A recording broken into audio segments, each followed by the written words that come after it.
बुद्ध आणि त्यांचा धम्म. लेखक बोधिसत्व भीमराव रामजी आंबेडकर, म्हणजेच परमपूज्य भारतरत्न डॉक्टर बाबासाहेब आंबेडकर. शिक्षण MA PhD DSc LLD delete, barrister at law. Buddha आणि त्यांचा धम्म या ग्रंथाचा हा भाग 1 आहे. भाग 1 मध्ये पाहू आपण बाबासाहेबांनी लिहिलेली या ग्रंथासाठी प्रस्तावना. बाबासाहेब या प्रस्तावनेमध्ये म्हणतात, एक प्रश्न मला नेहमी विचारण्यात येतो की एवढे उच्च शिक्षण मी कसे काय घेतले. दुसरा प्रश्न असा विचारण्यात येतो की माझा कल बौद्ध विचारधारेकडे का आहे. हे प्रश्न मला या कारणास्तव विचारण्यात येतात की मी भारतातील अस्पृश्य म्हणून ओळखल्या जाणाऱ्या समाजामध्ये जन्मलो होतो. पहिल्या प्रश्नाचे उत्तर देण्यास ही जागा योग्य नाही, परंतु दुसऱ्या प्रश्नाचे उत्तर मात्र या प्रस्तावनेत देता येईल. या प्रश्नाचे सरळ उत्तर हे आहे की माझ्या मतानुसार भगवान बुद्धांचा धम्म श्रेष्ठ आहे. दुसऱ्या कोणत्याही धर्माशी त्याच्याशी तुलना केली जाऊ शकत नाही. जर एखाद्या विज्ञाननिष्ठ आधुनिक व्यक्तीला धर्म हवा असेल तर त्याला भगवान बुद्धाच्या धम्माशिवाय पर्याय नाही, असे माझे पक्के मत सर्व धर्माचा 35 वर्ष सखोल अभ्यास केल्यावर तयार झाले आहे. बौद्ध धर्माच्या अभ्यासाकडे मी कसा वळलो ही एक वेगळी कथा आहे. तर ते असे घडले, माझे वडील सैन्यात अधिकारी होते, पण त्याचबरोबर ते अत्यंत धार्मिकग्रस्त होते. त्यांनी मला कडक शिस्तीत वाढविले. माझ्या लहानपणापासूनच माझ्या वडिलांच्या धार्मिक जीवनातील काही विरोधाभास मला आढळून आले. त्यांचे वडील रामानंद पंथाचे असले तरी ते मात्र कबीरपंथी होते. तसा त्यांचा मूर्तीपूजेवर विश्वास नव्हता, पण तरीही ते गणपतीची पूजा करीत, अर्थात आमच्याकरिता. परंतु मला ते आवडत नसे. ते त्यांच्या पंथाची पुस्तके वाचत. मला आणि माझ्या मोठ्या भावाला मात्र झोपी जाण्यापूर्वी माझ्या बहिणींना व कथा ऐकण्यास घरी जमलेल्या व्यक्तींना रामायण आणि महाभारतातील काही भाग वाचून सांगण्यास ती आम्हाला भाग पाडेत. कित्येक वर्षे असेच चालू होते. ज्या वर्षी मी इंग्रजी 4थ्या वर्गाची परीक्षा पास केली त्यावेळी माझ्या समाजातील लोक माझे अभिनंदन करण्यासाठी जाहीर सभा घेऊ इच्छित होते. दुसऱ्या जातीची शैक्षणिक स्थिती लक्षात घेता माझा सत्कार करण्यासारखा हा काही प्रसंग नव्हता, पण आयोजकांना असे वाटत होते की त्यांच्या जातीतील मी पहिलाच असा एक मुलगा आहे जो की या अवस्थेपर्यंत पोहोचलो आहे. मी फार उच्च स्तरावर गेलो असे त्यांना वाटायचे. ते परवानगी घेण्यासाठी माझ्या वडिलांकडे गेले. आशाने मुले बिघडतात असे सांगून माझ्या वडिलांनी स्पष्ट नकार दिला. ते म्हणाले त्याने फक्त एक परीक्षा पास करण्यापलीकडे काही केले नाही. संयोजकाची फार निराशा झाली, पण त्यांनी जिद्द सोडली नाही. माझ्या वडिलांचे जवळचे मित्र दादा केळुसकरांकडे ते गेले व त्यांना मध्यस्थी करण्यास सांगितले. केळुसकर तयार झाले. थोड्या युक्तिवादानंतर माझ्या वडिलांनी संमती दिली. अभिनंदनाची सभा झाली. दादा केळुसकर सभेचे अध्यक्ष होते. ते त्या काळचे विद्वानग्रस्त.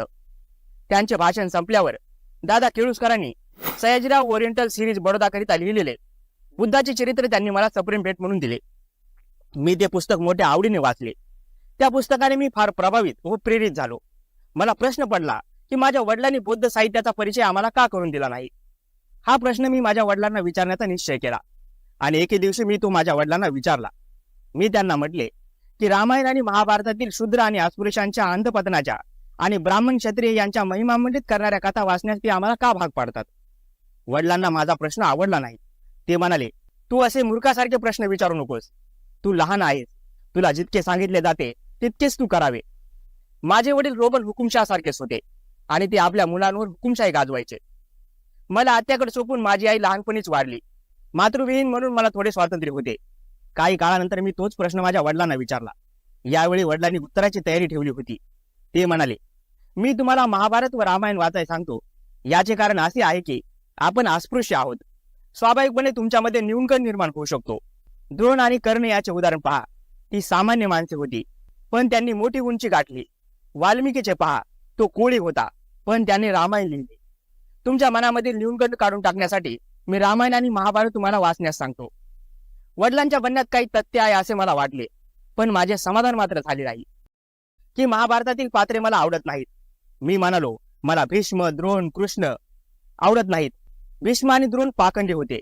ते एक गोष्ट बोलायचे, कृती मात्र नेमकी त्याच्या विरोधात करायचे. कृष्णाचा दगाबाजीवर विश्वास होता. त्याचे जीवन दुसरे तिसरे काही नसून फसवेगिरीची मालिकाच होय. मला राम सुद्धा पसंत नाही. शृपनखा प्रकरणात, वाली सुग्रीव प्रकरणात आणि सीतेशी क्रूर वागणुकी संबंधात रामाच्या वर्तणुकीची समीक्षा करा. माझे वडील गप्प राहिले. त्याने ओळखले की बंड सुरू झाले आहे. अशा प्रकारे दादा केळुसकरांनी दिलेल्या पुस्तकामुळे मी भगवान बुद्धांकडे वळलो. त्या लहान वयात सुद्धा मी रिकाम्या डोक्याने भगवान बुद्धांकडे गेलो नाही. मला पार्श्वभूमी होती आणि भगवान बुद्धांच्या जीवनावरील पुस्तक वाचताना मी तुलना व भेद करीत असे. भगवान बुद्ध आणि त्यांचा धम्म यांच्यात रस घेण्याची ही माझी सुरुवात होती. हे पुस्तक लिहिण्याची वेगळी कुळकथा आहे. 1951 साली महाबोधी सोसायटीच्या मासिकाच्या संपादकाने वैशाखी अंकाकरिता लेख लिहिण्यास मला सांगितले. या लेखात मी म्हटले की विज्ञाननिष्ठ समाजाला बौद्ध धम्माशिवाय पर्याय नाही, अन्यथा तो समाज नष्ट होईल. हे सुद्धा नमूद केले की जर आधुनिक जगाला स्वतःला वाचवायचे असेल तर त्याला बौद्ध धम्माची कास धरावी लागेल.